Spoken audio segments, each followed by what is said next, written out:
ने पूछा था 10वें अध्याय में कि मैं किस किस भाव से किस किस रूप से आपको भजूं, कैसे देखूं, किस दृष्टि से आपको मानूं। भगवान ने जो कहा था कि सब कुछ मैं ही हूँ, तो इन्होंने अब भगवान अपनी कुछ विभूतियाँ बताते हैं। एतां विभूतिं योगं च मम यो वेत्ति तत्त्वतः स्वविकम्पेन योगेन युज्यते नात्र संशयः। जो पुरुष मेरी इस विभूति एवं योग शक्ति को तत्व से जानते हैं, वह पुरुष अचल भाव से, अचल ज्ञान से मुझ में जुड़ जाते हैं, उसमें कोई संशय नहीं। युज्यन मैंने जुड़ना, और जुड़ना किस प्रकार, तो के योग से।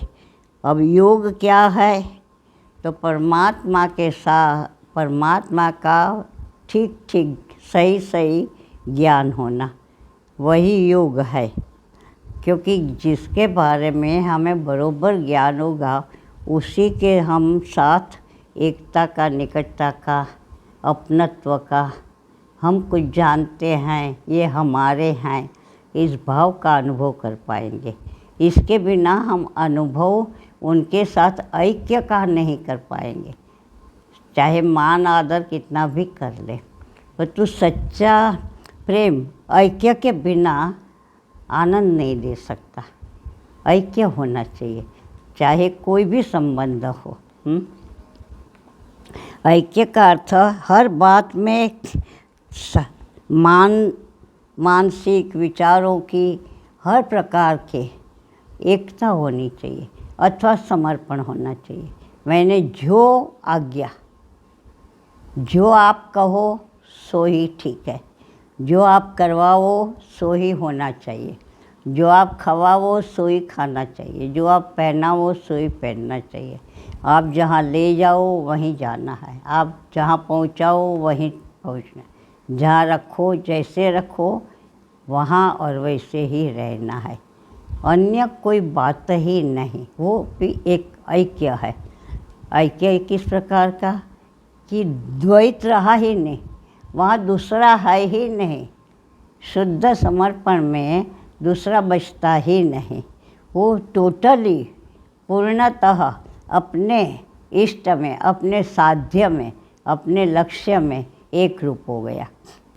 तब ही जाके वो वेद कर सकता है। अर्जुन का जब परीक्षाएं ली जा रही थी, तो गुरु द्रोण ने सबको पूछा, सबको बहुत कुछ दिखता था।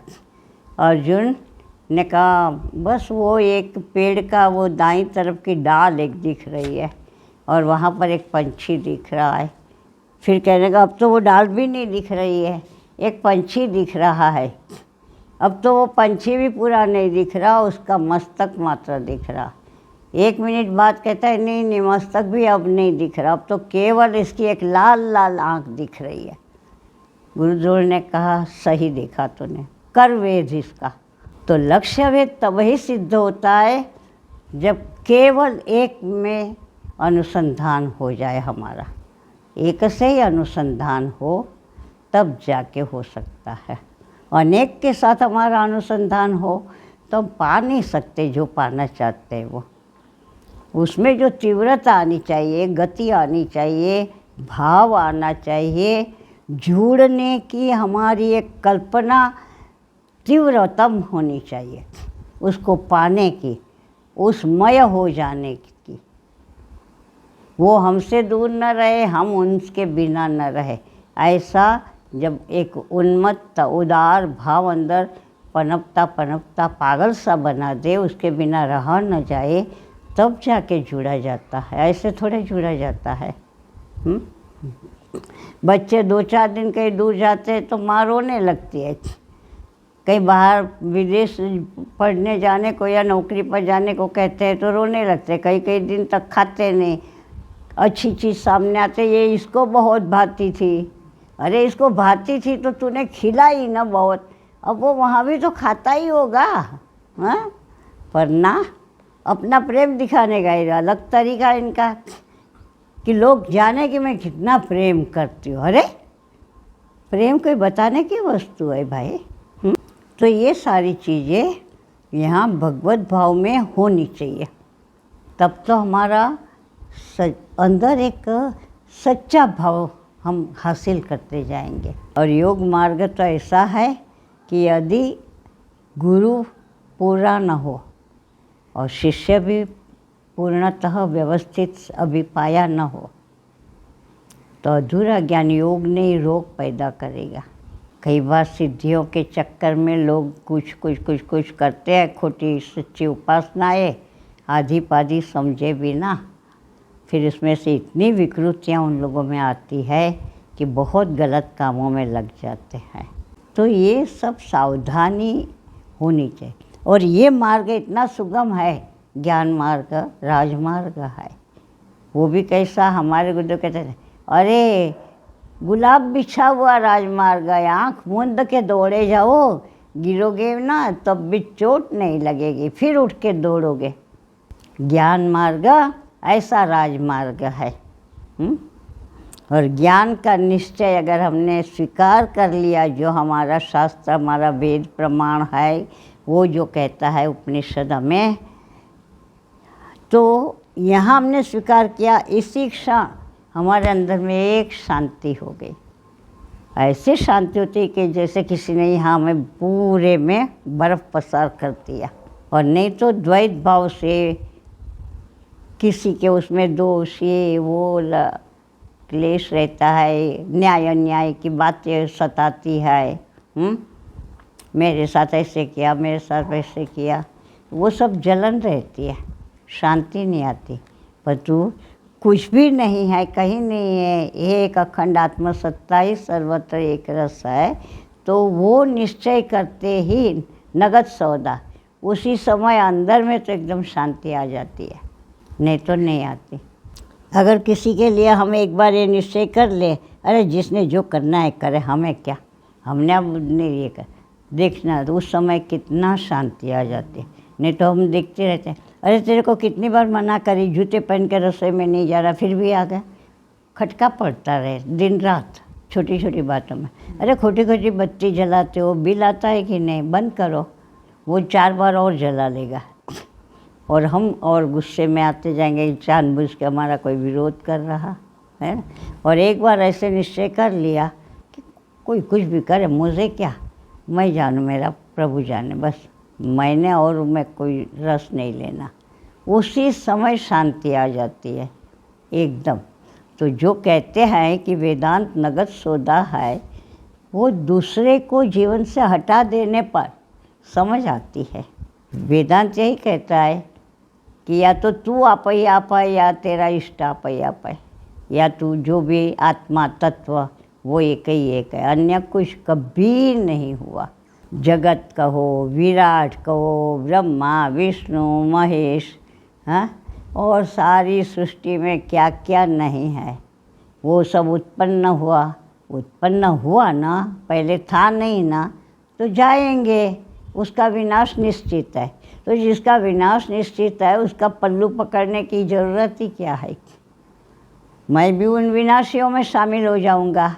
और मुझे हमारे वेदों ने जो ज्ञान दिया है उसमें मेरे को कहा गया है कि तू अविनाशी है, तू विनाशियों में नहीं है।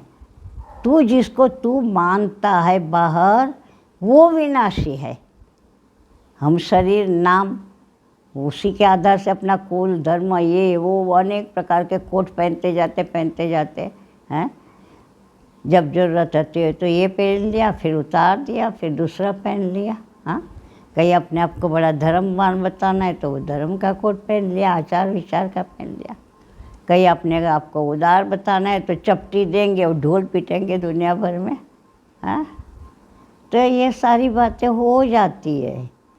तो शास्त्र जगाता है कि तत्व पर दृष्टि रख, फिर तुझे कोई वस्तु इतना सा भी उद्वेग देने की सामर्थ्य नहीं रखती। जो भी कर्म तू करे अथवा जो भी भोग तेरे सामने आवे, तेरे चाहने वाला भोग हो या तेरे से विपरीत हो, परंतु अगर तेरा निश्चय सही है, वो तेरे को इतनी सी भी हलचल तेरे मन में क्षोभ उत्पन्न नहीं कर सकते। तू अचल ही रहेगा।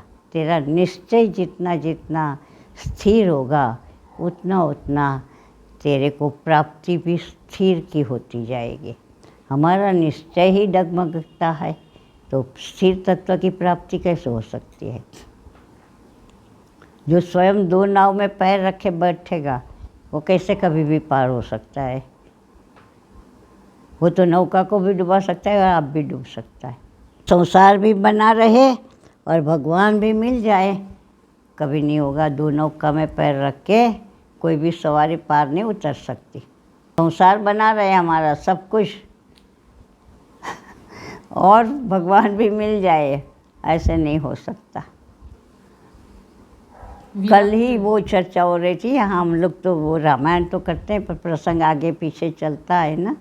तो जनक जी पधारे हैं वहाँ वन में, तो मैंने कहा देखो जब एक बार इसको प्राप्त करना है तो कुछ दिनों के लिए तो छोड़ना ही पड़ता है।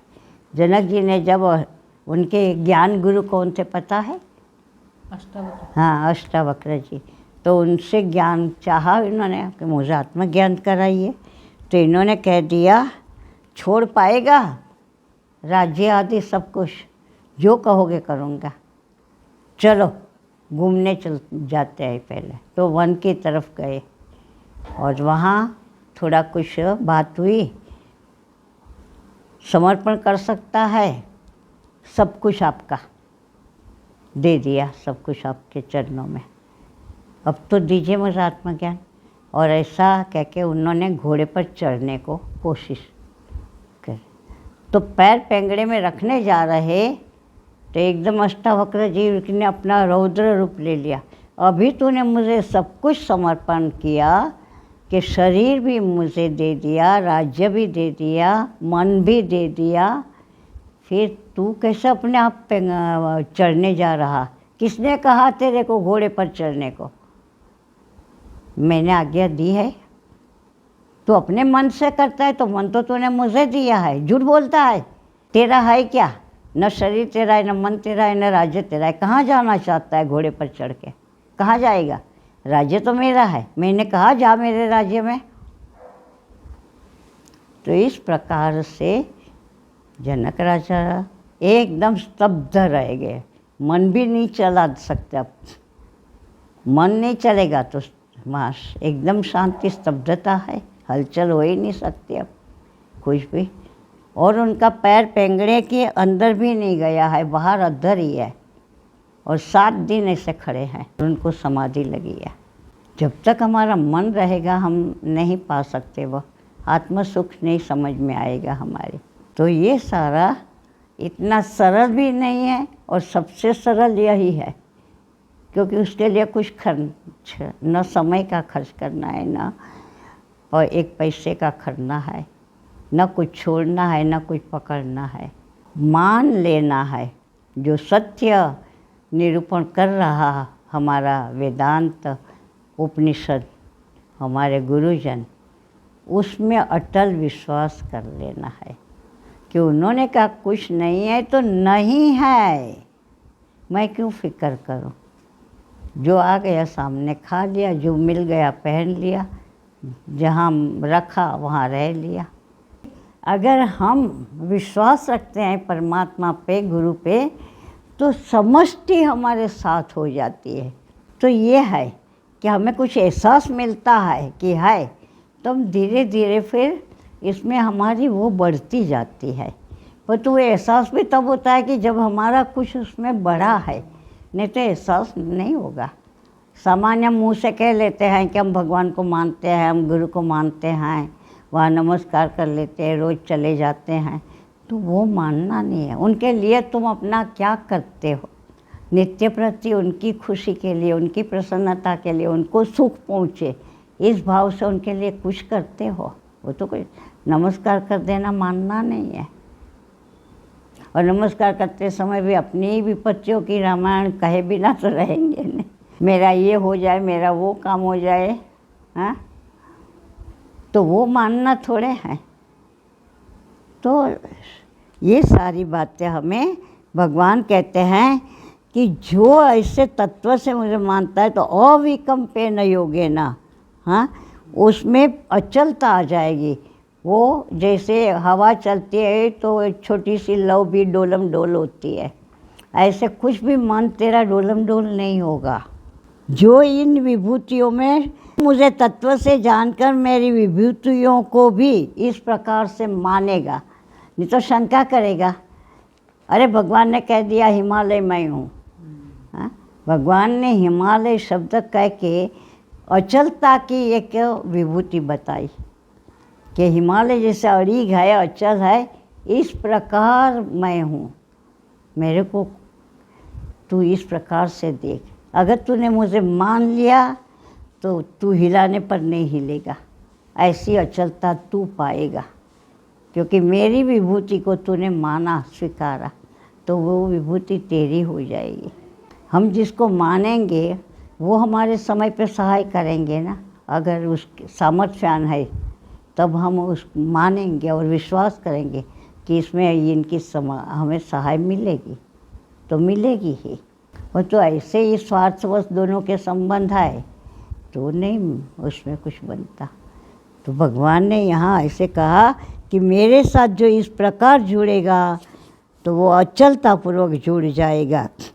जो मेरी योग शक्ति को मेरे तत्व से स्वीकारेगा, नाम रूप से नहीं। नाम रूप से तो वो मेरे में भी दोष दृष्टि करते हैं,